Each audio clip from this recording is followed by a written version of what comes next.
You're listening to Secure Your Creations podcast, where innovation meets legal protection. Hosted by IP attorney Mario Milano. This show cuts through the legal noise and offers real insights to protect your patents, trademarks, copyrights, and trade secrets. Whether you're an inventor, entrepreneur, or business leader, we help protect what you've built. Capitalize on your creations and stay one step ahead of the competition. Welcome to Secure Your Creations podcast. Let's get started. And welcome to the Secure Your Creations podcast with Mario Milano. Good morning, Mario. How are you today? I'm good, Craig. How you doing? Not too bad. We're going to talk about a subject today that I know that I deal with. I know that you deal with in terms of hurry up and wait, right? I think that clients are in a position when it comes to patents that they want it now. They want it now. They want it now. Why is it taking so long? Why can't we do it? We're all in a hurry to go, but that's just not realistic, is it? No, unfortunately, it's not. The patents involve a lot of waiting. Yeah. So what we're going to talk about today in terms of the patent timeline is let's be realistic in terms of the time it takes. When we talked about it before, you said it's about a 2-year window. Tell me a little bit more about that. Yeah, the 2 years, it feels like it's about the time frame that it's taking right now. And that's for a utility patent, and a design patent is about the same. Design patents can be a little bit less.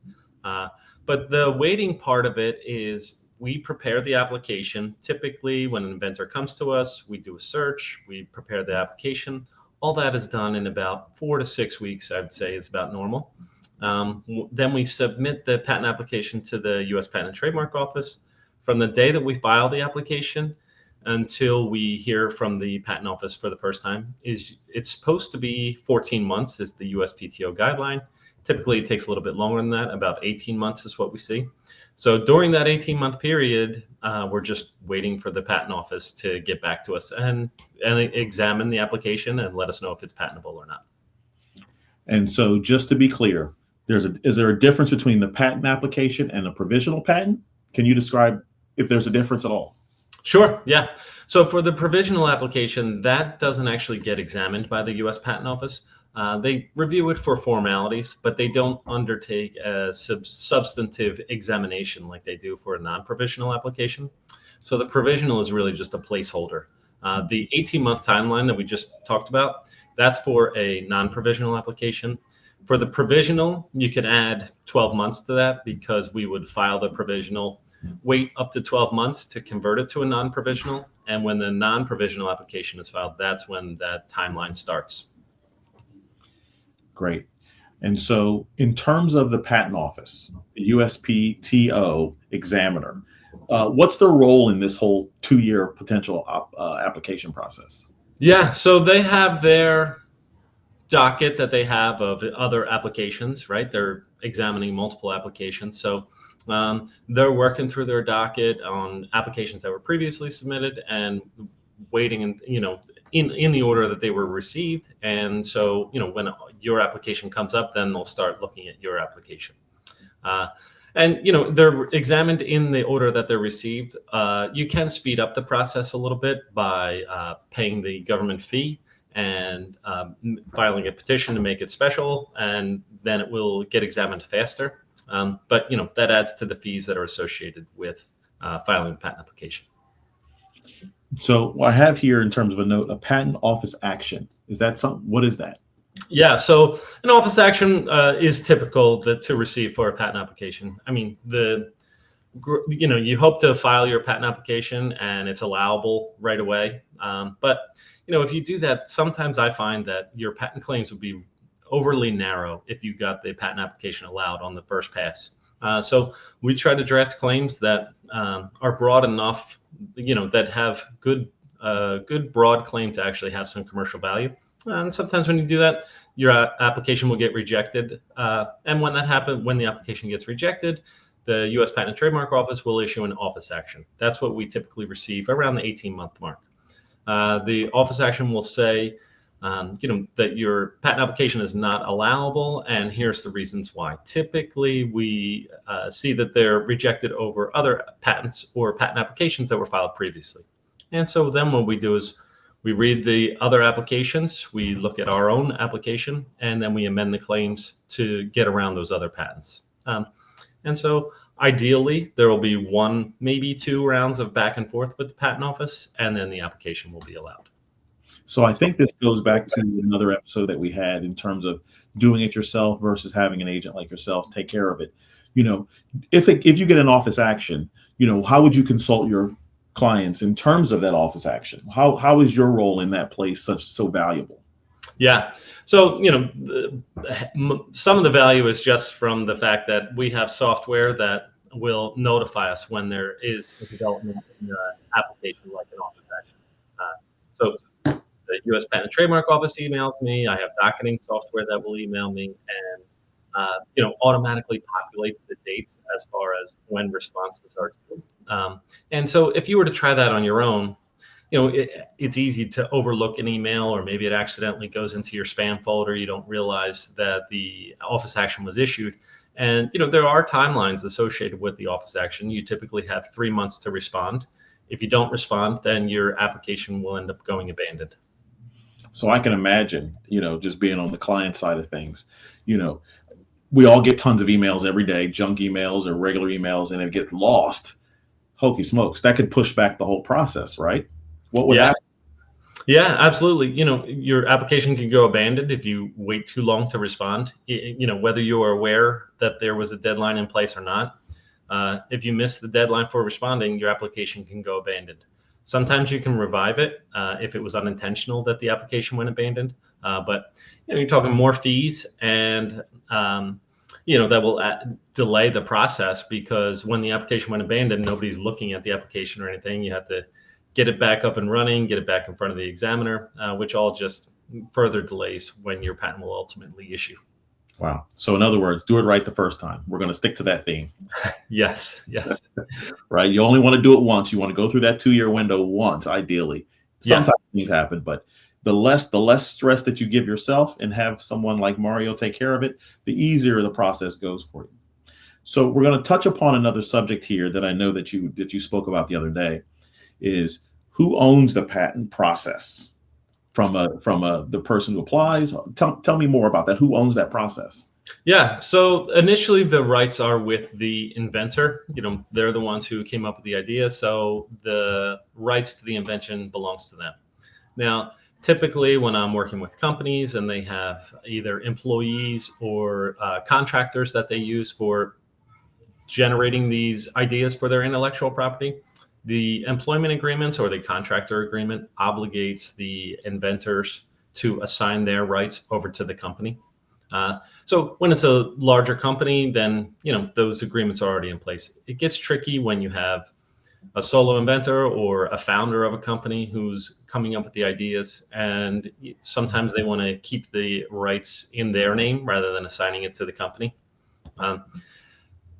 Ultimately that is up to the founder, the way that they want to do it. But I know that investors typically want to see that the company owns the intellectual property. You never know when somebody's going to walk away from the company or get a new job or anything like that. So investors typically want to see that if they're putting money into the company owns that key intellectual property.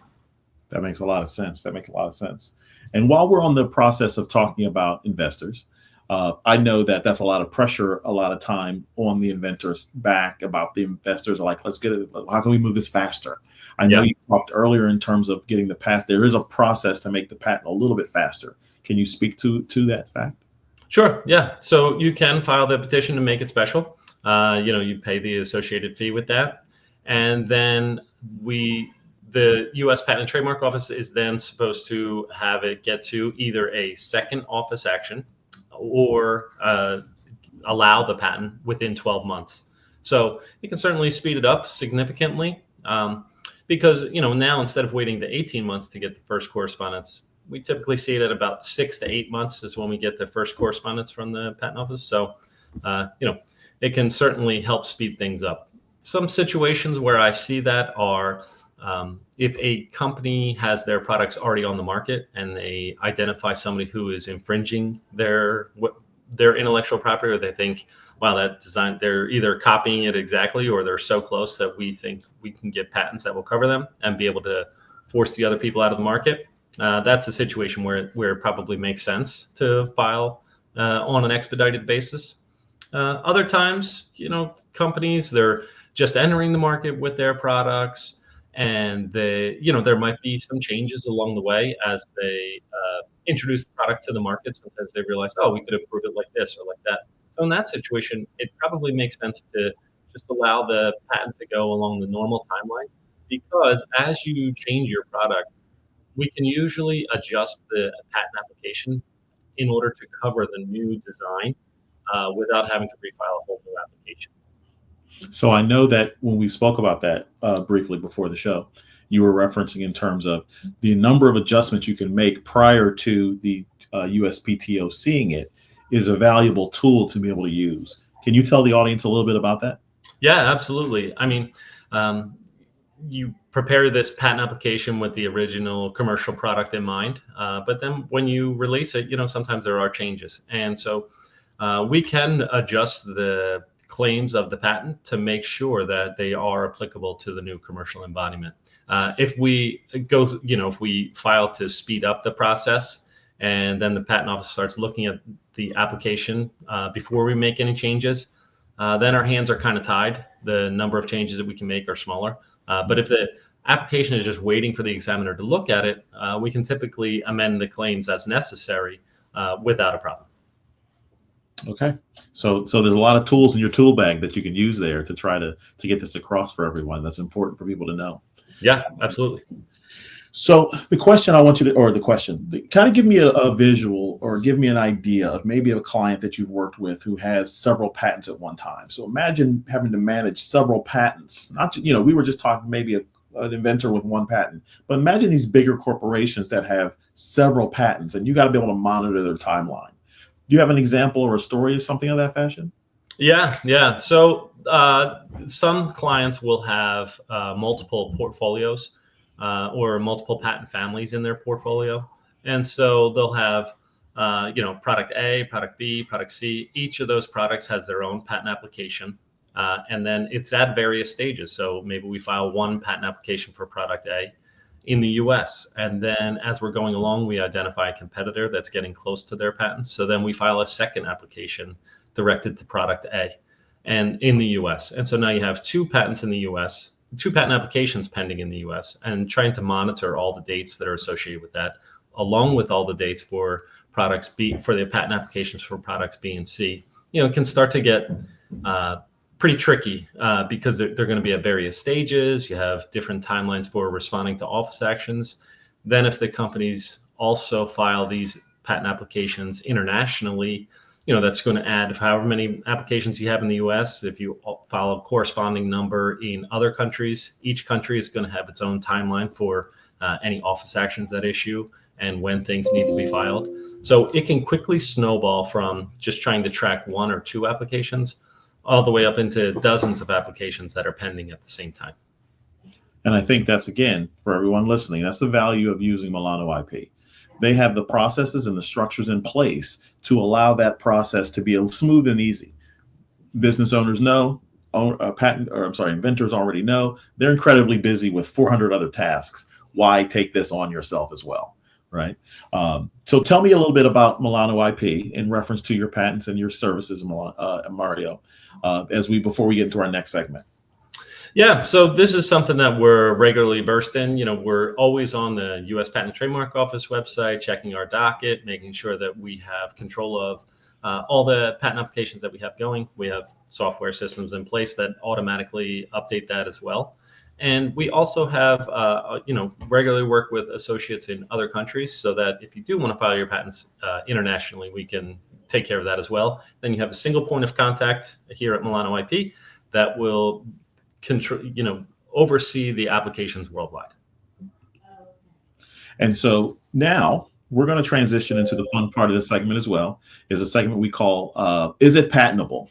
Right? So if you guys are on LinkedIn, which you should be, you need to connect with Mario Milano or Milano IP, because he constantly has good little segments in there about things in terms of is it patentable or things that's happening in the patenting process. And so what we're going to do today is we're going to talk about a product that's very close to what we all have used in some way, shape, or form, even at a young age, is a pair of pliers. So I'm going to bring it up here, and there they are. So I guess the question here is it patentable? Yeah, and so this one I posted in regards to design patents. Now, design patents are there to protect the ornamental features of something rather than the functional aspects. And so on the left-hand side, we see, a generic set of pliers. Each curve and in the design is pretty much driven by function. It applies leverage, it gives you a pivot point, and makes it more ergonomic. The jaws are designed to make sure that it can grip onto something nice and tight. And so those features would not really be protectable with a design patent because they're driven by function.